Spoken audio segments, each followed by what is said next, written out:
In the summer of 1863, the Confederacy stood at the height of its power, but also at the edge of its limits. Its victories had not come through numbers or industry. The South had neither. They had come instead through daring, through bold movement, speed, and the unshakable belief that one decisive blow could change everything. That belief now marched north, across the Potomac, out of Virginia, into the rolling hills and farm roads of Pennsylvania. Gettysburg was never meant to happen. No grand strategy placed the armies there. No careful planning chose those fields.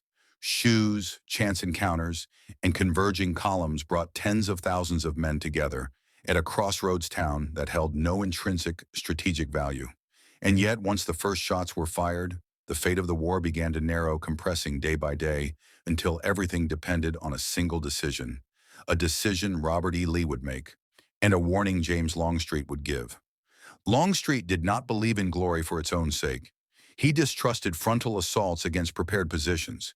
He believed war was won not by reckless bravery, but by forcing the enemy to attack you on ground of your choosing under conditions you controlled.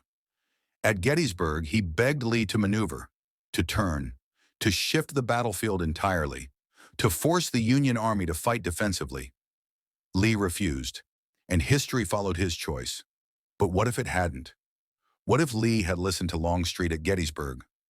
James Longstreet was not a man given to dramatic gestures. He did not speak in soaring language, nor did he romanticize battle. Where others saw honor and destiny, Longstreet saw mathematics, angles of fire, elevation, lines of approach, and casualty lists that would arrive days later. By 1863, he was Robert E. Lee's most trusted subordinate. He had stood beside Lee at Second Manassas, at Fredericksburg, and at Chancellorsville. And time and again, Longstreet's instincts had proven correct. At Fredericksburg, it was Longstreet who anchored the Confederate defense on Marye's Heights, transforming wave after wave of Union attacks into catastrophe.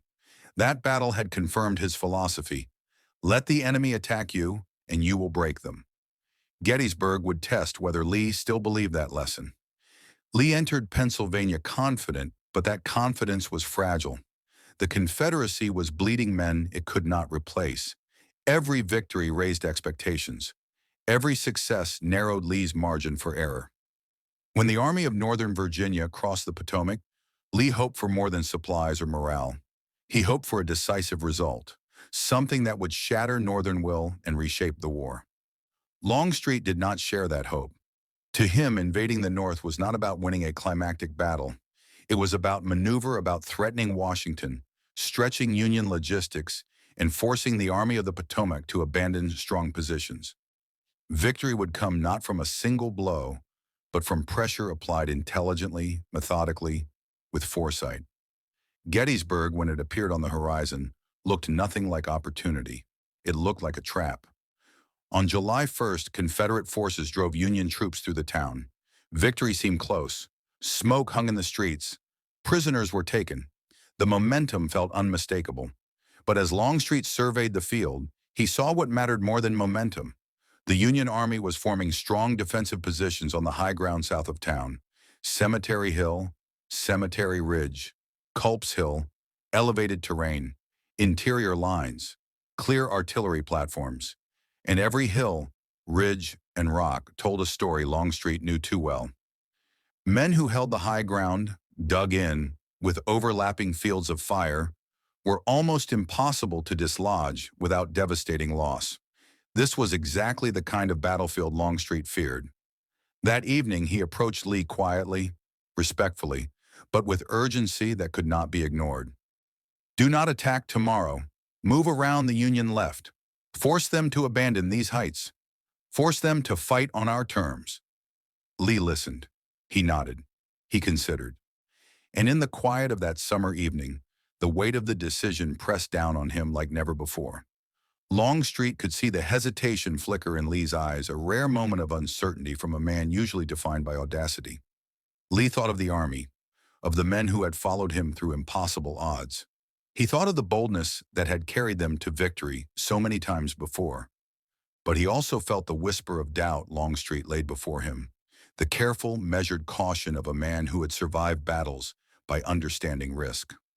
Longstreet's words echoed in his mind. Do not attack. Wait. Maneuver. Let them come to you.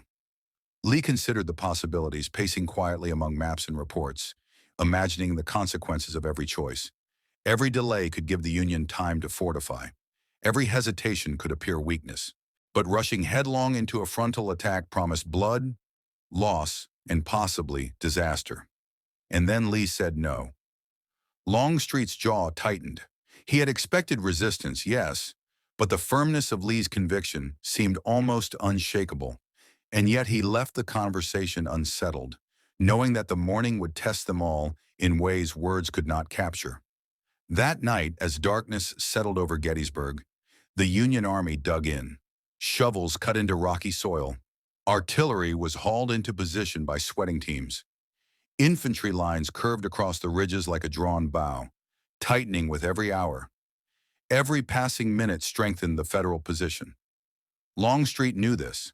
He felt the weight of every cannon emplacement, every stone wall, every man digging shallow trenches under the moonlight. He whispered again to himself, almost a prayer. Do not attack tomorrow.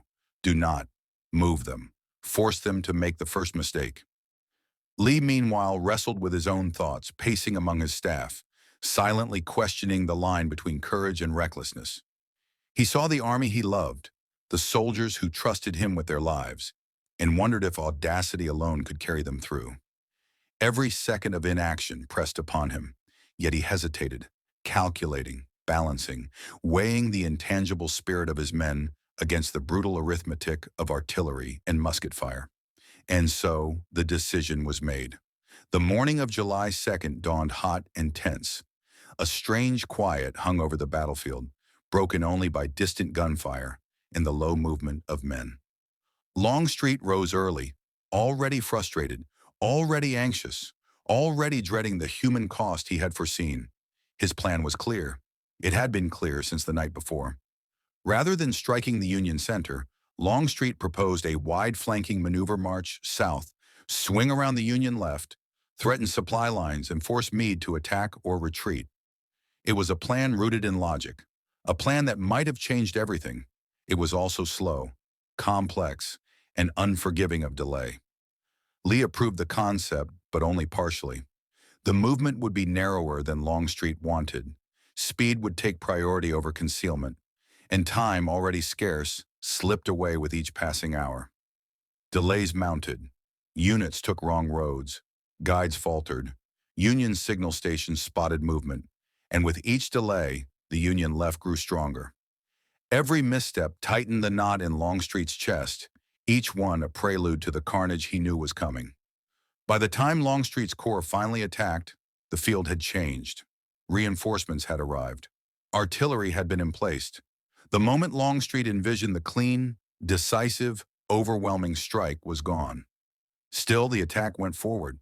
What followed was some of the fiercest fighting of the entire war. Devil's Den, the wheat field, the peach orchard, Little Round Top. Men fought at distances so close they could see fear in each other's eyes. The ground changed hands again and again, soaked with blood and choked with smoke.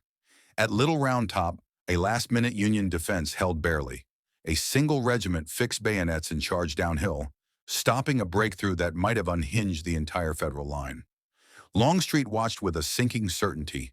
This was exactly what he had feared. Bravery could not overcome terrain. Valor could not cancel artillery. Courage could not negate preparation. By nightfall on July 2nd, the Confederates had gained ground, but at enormous cost. The Union line still held. The battle was not lost, but it had not been won. That night, Longstreet spoke little. He knew what Lee was considering next. He also knew, with the cold certainty of experience, that the next day could be catastrophic. Lee, meanwhile, wrestled in solitude. Maps spread before him, notes and reports scattered across the table. Every route, every ridge, every cannon emplacement replayed in his mind. He felt the tension of command, the crushing weight of responsibility, the fear that a single miscalculation could shatter his army. And yet, he remained committed to boldness, though doubt gnawed at him more sharply than it had in any previous campaign. The morning of July 3rd arrived heavy with expectation. Lee believed the Union center had been weakened. He believed a concentrated blow, supported by artillery, could rupture the line. Longstreet did not believe it. He had seen the ground, a mile of open fields, no cover, no concealment. Every ridge, every furrow in the soil, every artillery emplacement whispered the same warning he had given the night before. Still, the order came. Pickett's division would lead the assault. Longstreet was tasked with overseeing it, the cruelest assignment Lee could have given him. According to multiple accounts, he could not bring himself to speak the order aloud. When the moment came, he only nodded. The guns opened shortly after midday. More than 100 Confederate cannon roared. The earth shook. Smoke swallowed the ridge. For nearly 2 hours, artillery hammered the Union center, but the bombardment failed. Shells overshot. Ammunition dwindled. Union guns fell silent, not destroyed, but waiting. Then came the advance. Thousands of Confederate soldiers stepped into the open. Flags flew, lines dressed. They moved forward under a merciless sun. Union artillery reopened with devastating effect. Gaps tore through formations. Men fell by the hundreds. Some reached the stone wall. Some broke through briefly, but there were too few. The assault collapsed. When it was over, the field lay covered with the dead and wounded. Entire regiments ceased to exist. Longstreet watched in silence. He would later write that it was the saddest day of his life. Lee accepted responsibility. "This has all been my fault." The Army of Northern Virginia withdrew the next day intact, but irreparably wounded. Gettysburg marked the high. The Army of Northern Virginia withdrew the next day intact, but irreparably wounded. Gettysburg marked the high water mark of the Confederacy. And still the question lingered. What if Lee had listened to Longstreet? History does not answer questions it never lived. But at Gettysburg, one voice urged caution. One voice warned of the cost. And when it was ignored, the war turned onto a path from which there was no return. Intrigued by untold stories, brilliant battlefield strategies, and mind-blowing historical what-ifs, this documentary is your front row seat to history. Like, subscribe, and turn on notifications to explore every epic moment.